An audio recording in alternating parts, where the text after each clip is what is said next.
তুমি ছাড়া তো আমার আর কেউ নাই। আল্লাহ গো, তুমি যদি মাফ না করো কে আমাকে মাফ করবে? তুমি যদি মাফ না করো কে আমাকে মাফ করবে? তুমি যদি আমাকে মাফ করো তাহলে তোমার কোনো দিকে কমবে না, তুমি যদি আমাকে মাফ না করো তোমার কোনো দিকে বাড়বে না।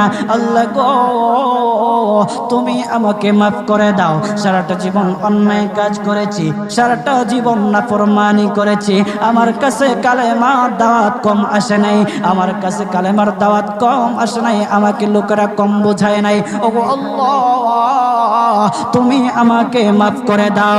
মাফ না করলে কোথায় যাব, কার কাছে যাব?